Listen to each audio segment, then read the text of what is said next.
Hello, എല്ലാവർക്കും ഹോമിലേക്ക് സ്വാഗതം. നമ്മൾ ഇന്നിവിടെ ഉണ്ടാക്കാൻ പോകുന്നത് നമുക്കെല്ലാവർക്കും ഇഷ്ടമുള്ളൊരു അടിപൊളി ചിക്കൻ ബിരിയാണിയാണ്. നമുക്കപ്പോൾ പെട്ടെന്ന് കണ്ടു നോക്കാം എങ്ങനെയാണ് ഇത് പ്രിപ്പയർ ചെയ്യുന്നതെന്ന്. അപ്പം നമ്മുടെ ചിക്കൻ ബിരിയാണി ഉണ്ടാക്കാനായിട്ട് ഞാനിവിടെ 1 കിലോ ചിക്കനാണ് എടുത്തിരിക്കുന്നത്. നമുക്കിനി ഇതൊന്ന് മാരിനേറ്റ് ചെയ്തെടുക്കാം. ഇതിലേക്ക് നമുക്ക് ഒരു 2 teaspoon ginger garlic paste add ചെയ്ത് കൊടുക്കാം. 1/2 ടീസ്പൂൺ മഞ്ഞൾപ്പൊടി, 2 ടീസ്പൂൺ മല്ലിപ്പൊടി, 2 ടീസ്പൂൺ മുളക് പൊടി,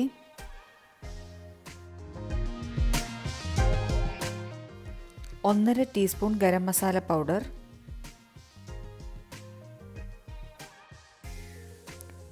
1/2 ടീസ്പൂൺ ഉപ്പും കൂടെ ഇതിലേക്ക് ആഡ് ചെയ്ത് കൊടുക്കാം. ഒരു ഹാഫ് ലെമൺ ജ്യൂസും കൂടെ ഇതിനകത്തോട്ട് ആഡ് ചെയ്ത് കൊടുക്കാം.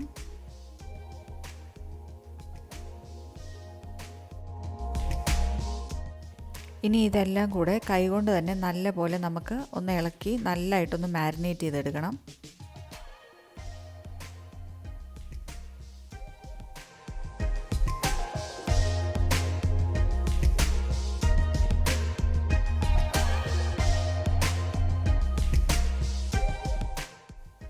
ഇപ്പം നമ്മളിവിടെ ചിക്കൻ മാരിനേറ്റ് ചെയ്ത് കഴിഞ്ഞിട്ടുണ്ട്. ഇനി നമുക്ക് ഇതൊരു കുറഞ്ഞത് ഒരു അരമണിക്കൂറെങ്കിലും ഫ്രിഡ്ജിൽ ഒന്ന് റെസ്റ്റ് ചെയ്യാൻ വെക്കാം. 1 മണിക്കൂർ വെക്കുകയാണെങ്കിൽ അത്രയും നല്ലത്. ഫ്രിഡ്ജിൽ നമ്മൾ വെക്കുമ്പോൾ ഈ മസാലയൊക്കെ ചിക്കനിലേക്ക് നല്ലതായിട്ട് അബ്സോർബ് ആവാനായിട്ട് അത് ഹെൽപ്പ് ചെയ്യും. അപ്പോൾ നമുക്കൊരു അരമണിക്കൂർ ഇത് ഫ്രിഡ്ജിലേക്ക് വെക്കാം. ഇനി ഞാനിവിടെ ഒരു 3 കപ്പ് ബസ്മതി റൈസ് എടുത്തിട്ടുണ്ട്. കൃത്യം മെഷർമെൻറ്റ് പറയുകയാണെങ്കിൽ 250 ml കപ്പിന് 3 കപ്പ് കൃത്യം ബസ്മതി റൈസാണ് നമ്മളിവിടെ എടുത്തിട്ടുള്ളത്.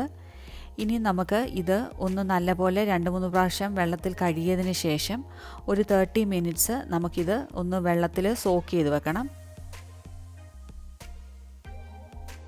അപ്പോൾ നമ്മുടെ ചിക്കൻ മാരിനേറ്റ് ചെയ്യാൻ വെച്ച സമയത്ത് ഒരു 6 മീഡിയം സൈസ് സവോള സ്ലൈസ് ചെയ്തെടുക്കണം. തിന്നായിട്ട് സ്ലൈസ് ചെയ്യാൻ എടുക്കണം. എന്നിട്ട് അതിൽ നിന്ന് പകുതി എടുത്ത് നമ്മൾ ഫ്രൈ ചെയ്യുന്നുണ്ട്.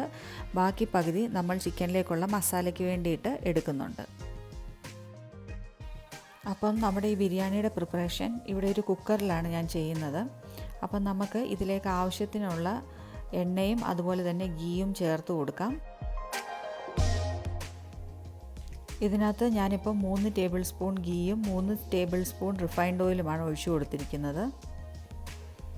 ഇപ്പം നമ്മുടെ എണ്ണയൊക്കെ ചൂടായിട്ട് വന്നിട്ടുണ്ട്. നമുക്കിതിലേക്ക് കുറച്ച് കാഷ്യൂ നട്ട് ഇട്ടിട്ട് റോസ്റ്റ് ചെയ്തെടുക്കാം.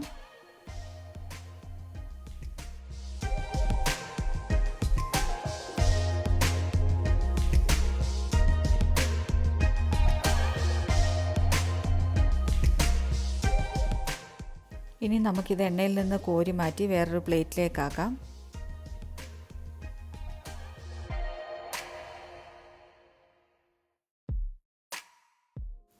ഇനി നമുക്ക് ഇതിലേക്ക് കുറച്ച് ഉണക്കമുന്തിരി ഇട്ട് അതും കൂടെ ഒന്ന് റോസ്റ്റ് ചെയ്തെടുക്കണം.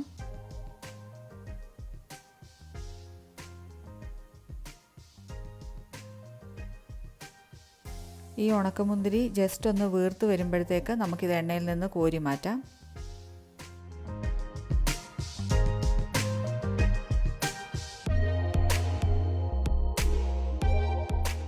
ഇനി നമ്മൾ മുമ്പേ സ്ലൈസ് ചെയ്ത് വെച്ച സവോളയിൽ നിന്ന് പകുതി, അതായത് 3 മീഡിയം സൈസ് സവോള, അത് ഇതിലേക്ക് ഇട്ട് കൊടുത്തിട്ട് നല്ലപോലെ ഒന്ന് ഫ്രൈ ചെയ്തെടുക്കാം.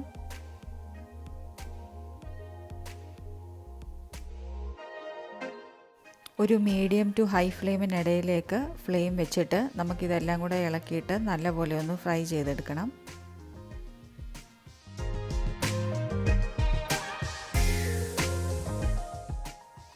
ഇനി ഇതിലേക്ക് ഞാനൊരു 1/4 ടീസ്പൂൺ ഷുഗർ ആഡ് ചെയ്ത് കൊടുക്കുന്നുണ്ട്. അത് നമ്മുടെ ഈ സവോള ഫ്രൈ ആയിട്ട് വരാൻ നേരത്ത് കുറച്ച് ക്രിസ്പി ആവാനും അതുപോലെ തന്നെ ഈ സവോളയ്ക്ക് ഒരു നല്ലൊരു ടേസ്റ്റും കിട്ടാനായിട്ട് അത് ഹെൽപ്ഫുൾ ആയിരിക്കും. എന്നിട്ട് ഇത് നല്ലപോലെ നമുക്കൊന്നും കൂടെ ഒന്ന് ഇളക്കി കൊടുത്ത് ഫ്രൈ ആക്കിയെടുക്കാം.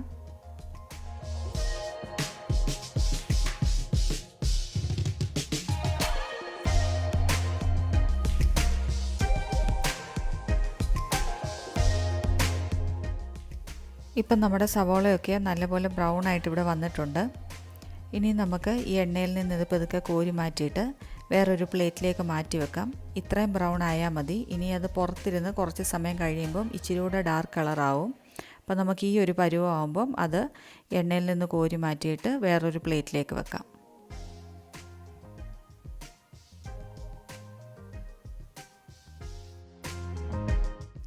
ഈ സവോള വറുത്ത എണ്ണയിലേക്ക് തന്നെ നമുക്ക് ഒരു 2 ബേ ലീഫ്, ഒരു ജാതിപത്രി, 3 ഏലക്ക, ഒരു 2 പട്ട, ഒരു സ്റ്റാർ അനീസ്, അതുപോലെ തന്നെ ഒരു 5 ഗ്രാമ്പു, ഇത്രയും കൂടെ നമുക്ക് ഈ എണ്ണയിലോട്ട് ഇട്ട് കൊടുത്തിട്ട് ഇതൊന്ന് നമുക്ക് റോസ്റ്റ് ചെയ്തെടുക്കണം. ഇതേ എണ്ണയിൽ ഇട്ട് നമ്മൾ ചെയ്യുമ്പോഴത്തേക്ക് ഈ ബിരിയാണി ഇതിനൊരു പ്രത്യേക ടേസ്റ്റ് ആയിരിക്കും. ഇപ്പം നമ്മുടെ സ്പൈസസ് ഒക്കെ ഇവിടെ റോസ്റ്റായിട്ട് വന്നിട്ടുണ്ട്. നമുക്കിവിടെ ചോപ്പ് ചെയ്ത് വെച്ചിരിക്കുന്ന ഒരു 2 എരിവുള്ള പച്ചമുളക് അത് ഇതിലേക്ക് ഇട്ട് കൊടുത്തിട്ട് അതൊന്ന് നല്ലപോലെ ഇളക്കി കൊടുക്കാം. ഇതിലേക്ക് നമ്മൾ മുമ്പേ സ്ലൈസ് ചെയ്ത് വെച്ച ഈ ഒനിയൻ്റെ ബാക്കിയുള്ളത് 3 മീഡിയം സൈസ് സവാള സ്ലൈസ് ചെയ്തത് അത് നമ്മൾ ഈ എണ്ണയിലേക്ക് ഇട്ട് കൊടുത്ത് ഒന്ന് വഴറ്റിയെടുക്കണം.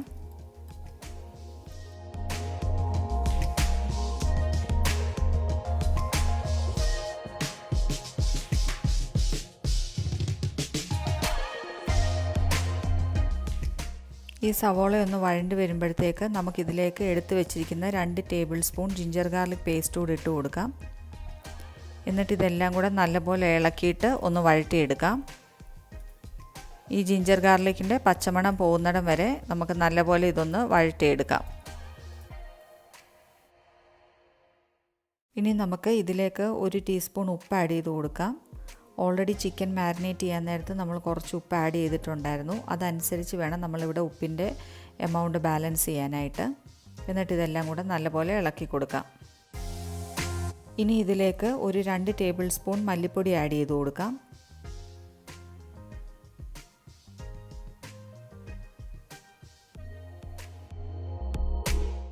ഇതിലേക്ക് 1 ടീസ്പൂൺ റെഡ് ചില്ലി പൗഡറും കൂടെ നമുക്ക് ആഡ് ചെയ്ത് കൊടുക്കാം. എന്നിട്ട് ഇതെല്ലാം കൂടെ നല്ലപോലെ ഒന്ന് ഇളക്കിയെടുക്കാം.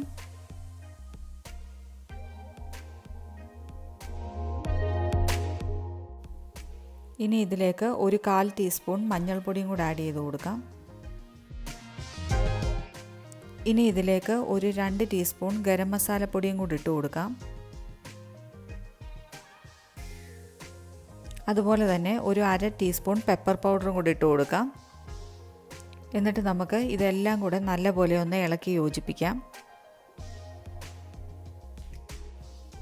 ഇനി നമുക്ക് മാരിനേറ്റ് ചെയ്ത് വെച്ചിട്ടുള്ള ചിക്കൻ എടുത്തിട്ട് ഇതിലേക്ക് ഇട്ട് കൊടുത്ത് നല്ലപോലെ നമുക്കൊന്ന് മിക്സ് ചെയ്ത് കൊടുക്കാം.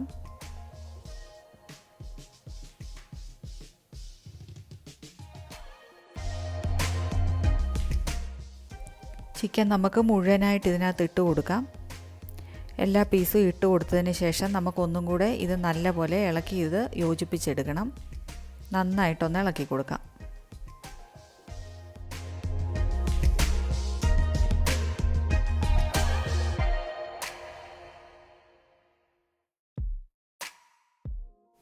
ഈ സമയം നമ്മൾ കുറച്ച് വെള്ളം തിളപ്പിക്കാൻ വെച്ചിട്ടുണ്ടായിരുന്നു. അവത്തിൽ നിന്നും 1 കപ്പ് ചൂടുവെള്ളം നമ്മൾ ഈ ചിക്കനിലേക്ക് ഒഴിച്ചു കൊടുക്കുകയാണ്. ഇനി ഈ ചിക്കനെല്ലാം നമുക്ക് നല്ലപോലെ ഒന്ന് ഇളക്കി കൊടുക്കാം.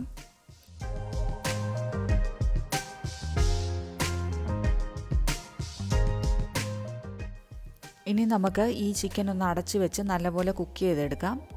ഈ ചിക്കൻ ആകുന്ന സമയം കൊണ്ട് നമുക്ക് റൈസ് ഒന്ന് റെഡിയാക്കിയെടുക്കാം. അപ്പം നമ്മുടെ റൈസ് ഇവിടെ 30 മിനിറ്റ് വെള്ളത്തിൽ സോക്ക് ചെയ്തിട്ടുണ്ടായിരുന്നു. അത് കഴിഞ്ഞിട്ട് ഞാനിത് ഡ്രെയിൻ ചെയ്യാൻ എടുത്ത് വെച്ചിട്ടുണ്ടായിരുന്നു. ഇനി നമുക്കിതൊന്ന് കുക്ക് ചെയ്തെടുക്കാം. അതിനായിട്ട് നമുക്ക് കുറച്ച് സ്പൈസസ് ആവശ്യമുണ്ട്. ഞാനിവിടെ ഒരു ചെറിയ കഷ്ണം പട്ട എടുത്തിട്ടുണ്ട്. അതുപോലെ തന്നെ 4 ഗ്രാമ്പു, 3 ഏലക്ക, 1-2 ബേ ലീഫ്, ഇത്ര ആവശ്യമുണ്ട്. അതിനുശേഷം റൈസ് കുക്ക് ചെയ്യാനെടുത്ത പാത്രം ഒന്ന് ചൂടായി വരുമ്പം അതിലേക്ക് 1 ടേബിൾ സ്പൂൺ ഗീ ഒന്ന് ഒഴിച്ചു കൊടുക്കാം. ഇനി ചൂടായി വന്ന ഗീയിലേക്ക് ഈ സ്പൈസസ് എല്ലാം കൂടെ നമുക്കൊന്ന് ഇട്ട് കൊടുക്കാം. എന്നിട്ടിത് നമുക്കൊന്ന് ചെറുതായിട്ട് റോസ്റ്റ് ചെയ്തെടുക്കണം.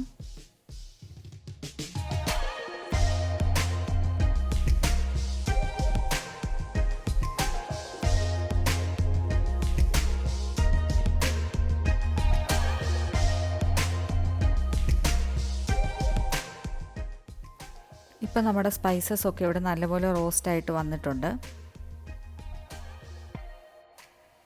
ഇനി നമുക്ക് ഇതിലേക്ക് ഒരു 3.5 കപ്പ് വെള്ളം നമുക്ക് ആഡ് ചെയ്ത് കൊടുക്കണം. നമ്മൾ ബസ്മതി റൈസ് എടുത്തിരിക്കുന്നത് 3 കപ്പായിരുന്നു. അപ്പം അതിൻ്റെ മെഷർമെൻറ്റ് വെച്ച് ഞാനിവിടെ ഒരു 3.5 കപ്പ് വെള്ളമാണ് ആഡ് ചെയ്ത് കൊടുക്കുന്നത്.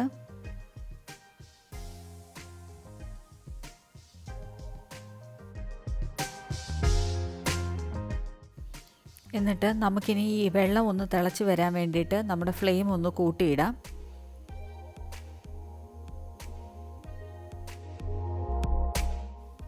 ഇനി നമുക്ക് റൈസിന് ആവശ്യമായിട്ടുള്ള 1.5 ടീസ്പൂൺ ഉപ്പ് ഈ വെള്ളത്തിലേക്ക് ചേർത്ത് കൊടുക്കാം.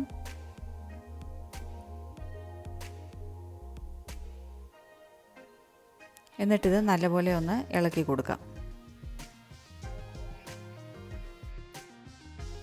ഇനി നമുക്ക് ഇതിലേക്ക് 1 ടീസ്പൂൺ കുരു കളഞ്ഞ ലെമൺ ജ്യൂസും കൂടെ ചേർത്ത് കൊടുക്കണം. നമ്മുടെ റൈസ് ഒട്ടിപ്പിടിക്കാതിരിക്കാനും അതുപോലെ തന്നെ അത് സെപ്പറേറ്റായിട്ട് നല്ലപോലെ വിട്ട് കിടക്കാൻ വേണ്ടിയിട്ടാണ് നമ്മൾ ലെമൺ ജ്യൂസ് ചേർത്ത് കൊടുക്കുന്നത്. ഇനി നമുക്ക് ഫ്രൈ ചെയ്ത് വെച്ച സവോളയിൽ നിന്നും കുറച്ചെടുത്തിട്ട് നമുക്ക് ഇതിലേക്ക് ഇട്ട് കൊടുക്കാം. അത് നമ്മുടെ റൈസ് കുക്കായി വരുമ്പം അതിന് നല്ലൊരു ടേസ്റ്റും നല്ലൊരു ഫ്ലേവറും കിട്ടാനായിട്ട് നല്ലതാണ്. അപ്പോൾ നമുക്ക് അതും കൂടെ ഒന്ന് ആഡ് ചെയ്ത് കൊടുക്കാം. ഇപ്പം നമ്മുടെ വെള്ളമൊക്കെ ഇവിടെ ചെറുതായിട്ടിങ്ങനെ തിളച്ച് വരുന്നുണ്ട്. നമുക്ക് ഈ സമയം നമ്മൾ സോക്ക് ചെയ്യാൻ വെച്ചിട്ട് ഡ്രെയിൻ ചെയ്യാൻ വെച്ചിട്ടുള്ള ഈ അരി നമുക്ക് ഈ വെള്ളത്തിലേക്ക് ഇട്ട് കൊടുക്കാം. എന്നിട്ട് ഈ അരി നമുക്ക് നല്ലപോലെ ഒന്ന് ഇളക്കി കൊടുക്കണം. ഇങ്ങനെ ഇളക്കി കൊടുത്തതിന് ശേഷം നമുക്ക് ഈ അരി ഒന്ന് കവർ ചെയ്ത് വെച്ചിട്ട് നമുക്കിതൊന്ന് കുക്ക് ചെയ്തെടുക്കണം. നമുക്കിതൊന്ന് കവർ ചെയ്ത് വെക്കാം. എന്നിട്ട് ഇത് കുക്ക് ചെയ്ത് വരുന്നിടം വരെ നമുക്ക് വെയിറ്റ് ചെയ്യാം. ഇതേ സമയം നമ്മുടെ ചിക്കൻ എന്തായെന്നറിയാൻ വേണ്ടിയിട്ട് നമുക്ക് അതുകൂടെ ഒന്ന് ചെക്ക് ചെയ്ത് നോക്കിയിട്ട് ചിക്കൻ നല്ലപോലെ നമുക്കൊന്ന് ഇളക്കി കൊടുക്കണം. ഇപ്പം നമ്മുടെ അരി ഇപ്പം നല്ലപോലെ ഇവിടെ തിളച്ച് വരുന്നുണ്ട്. ഇനി നമുക്ക് ഫ്ലെയിം ഒരു മീഡിയം ഫ്ലെയിമിലാക്കാം. എന്നിട്ടിത് ഒന്നും കൂടെ അടച്ച് വെച്ച് നമുക്ക് കുക്ക് ചെയ്തെടുക്കണം. ഈ റൈസ് ഒരു 75% കുക്കായി കിട്ടിയാൽ മതി. ബാക്കി നമ്മൾ ഇനിയും ദം ചെയ്യുമ്പോൾ ബാക്കിയും കൂടെ കംപ്ലീറ്റ് ആയിട്ട് കുക്കായി കിട്ടിക്കോളും.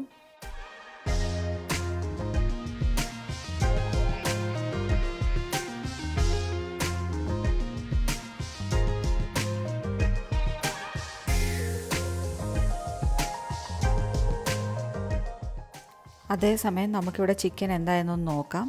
ഇതിൻ്റെ ഇടയ്ക്ക് ഞാൻ 1-2 പ്രാവശ്യം ഇത് ഇളക്കി കൊടുത്തിട്ടുണ്ടായിരുന്നു.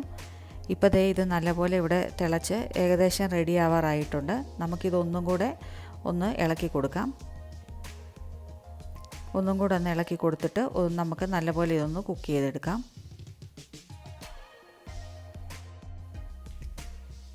ഇനി ഈ ചിക്കനിലേക്ക് നമുക്ക് ഫ്രൈ ചെയ്ത് വെച്ചിരിക്കുന്ന കുറച്ച് ഒനിയൻ ഇതിനകത്തോട്ട് ഇട്ട് ആഡ് ചെയ്ത് കൊടുക്കാം. ഇത് ഈ ചിക്കൻ്റെ നല്ല ആ ഗ്രേവിക്കൊക്കെ നല്ലൊരു ടേസ്റ്റ് കിട്ടാനായിട്ട് ഇത് വളരെ ഹെൽപ്ഫുള്ളാണ്. അപ്പോൾ നമ്മൾ ഇതൊന്ന് ചേർത്ത് കൊടുക്കാം. എന്നിട്ട് ഇതെല്ലാം കൂടെ നല്ലപോലെ ഇനിയൊന്ന് ഇളക്കി കൊടുക്കാം.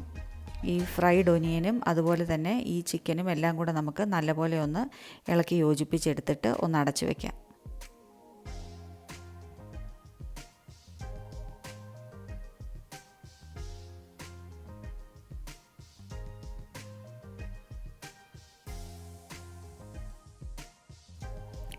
ഇതേ സമയം നമ്മുടെ റൈസ് ഇവിടെ എന്തായെന്ന് നമുക്കൊന്ന് ചെക്ക് ചെയ്ത് നോക്കാം. ഇതിൻ്റെ അകത്ത് വെള്ളമൊക്കെ ഇപ്പോൾ നല്ലപോലെ പറ്റി വന്നിട്ടുണ്ട്. ഇപ്പോൾ ഈ റൈസ് ഒരു 75% കുക്കായി വന്നിട്ടുണ്ട്. നമുക്ക് ഇനിയും ഒരു ഫോർക്ക് യൂസ് ചെയ്തിട്ട് ഇത് നല്ലപോലെ ഒന്ന് മിക്സ് ചെയ്ത് കൊടുക്കാം. ഫോർക്ക് തന്നെ യൂസ് ചെയ്ത് മിക്സ് ചെയ്യുന്നതാണ് നല്ലത്. അപ്പോൾ നമ്മുടെ അരിയൊന്നും അധികം ഉടഞ്ഞു പോകത്തില്ല. അപ്പോൾ നമുക്കിത് നല്ലപോലെ ഒന്ന് മിക്സ് ചെയ്തെടുക്കണം.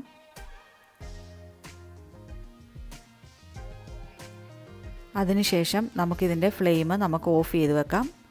എന്നിട്ട് ഇതിനി അടച്ചു വെക്കണ്ട, ഇതിങ്ങനെ തന്നെ തുറന്നിരിക്കട്ടെ. ഇനി നമുക്ക് ചിക്കൻ ഒന്ന് നോക്കാം.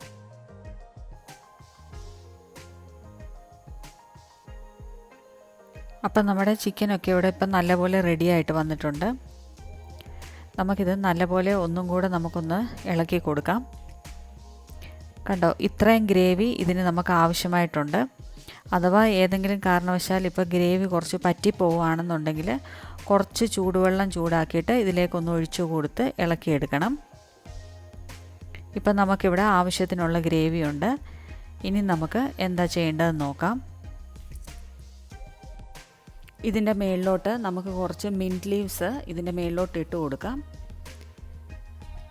അതുപോലെ തന്നെ കൊറിയാണ്ടർ ലീവ്സും കൂടെ ഉണ്ടെങ്കിൽ ഇതിൻ്റെ മേളിലോട്ട് നമുക്ക് ചേർത്ത് കൊടുക്കാം.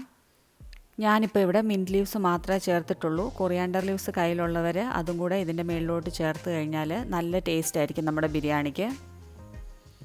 ഇനി നമുക്ക് ഫ്രൈ ചെയ്ത് വെച്ചിട്ടുള്ള ഈ ഓനിയനും കൂടെ ഇതിൻ്റെ മേളിലോട്ടൊന്ന് ഇട്ട് കൊടുക്കാം.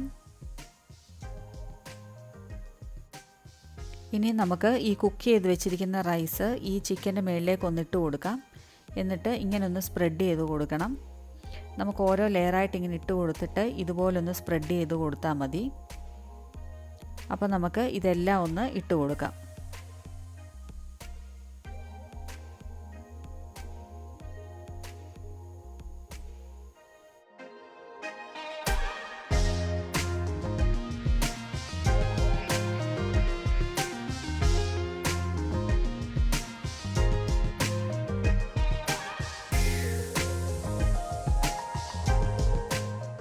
ഇപ്പോൾ നമ്മൾ മുഴുവൻ റൈസും ഇതിൻ്റെ മുകളിലേക്ക് ഇട്ട് കൊടുത്തിട്ടുണ്ട്.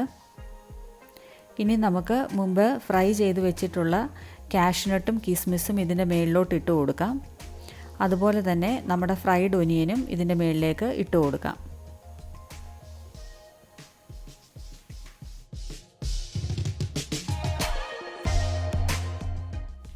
അപ്പം നമ്മളിവിടെ ഇത് ഗാർണിഷ് ചെയ്ത് കഴിഞ്ഞിട്ടുണ്ട്. ഇനിയിപ്പോൾ താല്പര്യമുള്ളവർക്ക് മല്ലിയില ചെറുതായിട്ട് അരിഞ്ഞിട്ട് ഇതിൻ്റെ മേളിലൊന്ന് ഇട്ട് കൊടുത്ത് ഗാർണിഷ് ചെയ്യാം.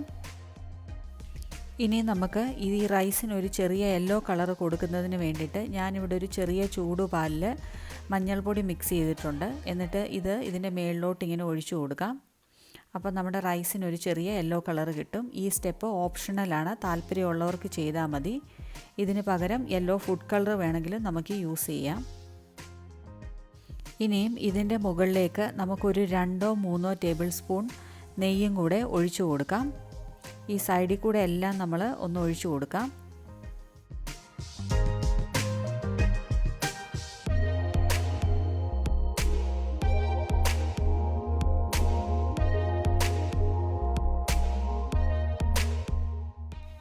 ഇനി നമ്മൾ ഈ കുക്കർ ഒന്ന് അടച്ച് വെച്ചിട്ട് ഒരു 10 മിനിറ്റ് നമുക്ക് ഈ ബിരിയാണി ഒന്ന് ദം ചെയ്തെടുക്കണം. അതിനായിട്ട് നമ്മുടെ ഈ കുക്കറിൻ്റെ വെയിറ്റ് ഒന്ന് ഊരി മാറ്റണം. എന്നിട്ട് നമുക്കിതൊരു 10 മിനിറ്റ് ഇനി അടച്ച് വെച്ചിട്ട് ദം ചെയ്യാം. ദം ചെയ്യാനായിട്ട് കുക്കർ വെക്കുന്നത് നമ്മളൊരു തവയുടെ മേളിലാണ്. അപ്പം ഞാനിവിടെ ഒരു തവ എടുത്തിട്ടുണ്ട്. ഇനി അതിൻ്റെ മേളിൽ നമ്മുടെ കുക്കർ വെക്കണം. അതിനുശേഷം നമ്മുടെ സ്റ്റൗവിൻ്റെ ഏറ്റവും ചെറിയ ബർണറിൻ്റെ തീ ഏറ്റവും കുറച്ച് വെച്ചിട്ട് സിമ്മേലാക്കിയിട്ട് നമുക്ക് ഇതൊരു 10 മിനിറ്റ് ദം ചെയ്യണം. കൃത്യം 10 മിനിറ്റ് ആകുമ്പോൾ നമുക്കിത് ഓഫ് ചെയ്യണം. അതിന് ശേഷം ഒരു 20 to 30 മിനിറ്റ്സ് കഴിഞ്ഞതിന് ശേഷമേ നമ്മളിത് ഓപ്പൺ ചെയ്യാൻ പാടുള്ളൂ. അപ്പം നമുക്ക് ദം ചെയ്തെടുക്കാം. ഇപ്പം നമ്മൾ ദം ചെയ്ത് കഴിഞ്ഞിട്ട് ഒരു അരമണിക്കൂറിന് ശേഷം നമ്മുടെ കുക്കർ ഇപ്പോൾ തുറന്ന് നോക്കിയിട്ടുണ്ട്. അങ്ങനെ നമ്മുടെ ബിരിയാണി ഇവിടെ നല്ല അടിപൊളിയായിട്ട് റെഡിയായിട്ട് വന്നിട്ടുണ്ട്. നമുക്കിനി ഇതൊരു സെർവിങ് ബൗളിലേക്ക് മാറ്റാം. നമുക്ക് പതുക്കെ ഇത് കോരിയെടുത്ത് ഒരു സെർവിങ് ബൗളിലേക്ക് ഇട്ട് കൊടുത്ത് ഇനി സെർവ് ചെയ്യാം. അപ്പം നമ്മുടെ ചിക്കൻ ബിരിയാണി ഇപ്പം നല്ലൊരു സെർവിങ് ബൗളിലേക്ക് മാറ്റിയിട്ടുണ്ട്. ഇനി നമുക്ക് ഇത് നല്ല സാലഡിൻ്റെ കൂടെയും അതുപോലെ തന്നെ പിക്കിളിൻ്റെ കൂടെയും പപ്പടത്തിൻ്റെ കൂടെയൊക്കെ നമുക്കിത് സെർവ് ചെയ്യാം. താല്പര്യമുള്ളവർക്ക് മുട്ട പുഴുങ്ങിയതും കൂടെ വേണമെങ്കിൽ ഇതിൻ്റെ കോമ്പിനേഷനായിട്ട് യൂസ് ചെയ്യാവുന്നതാണ്. അപ്പം എല്ലാവരും ഇതൊന്ന് ട്രൈ ചെയ്ത് നോക്കണം. നല്ല ടേസ്റ്റി ആയിട്ടുള്ളൊരു ബിരിയാണിയാണ്. എല്ലാവരും ഇതൊന്ന് ട്രൈ ചെയ്ത് നോക്കണം. അപ്പോൾ thank you so much for watching. നമുക്ക് പുതിയൊരു വീഡിയോയുമായി ഉടനെ കണ്ടുമുട്ടാം. Till then take care. By.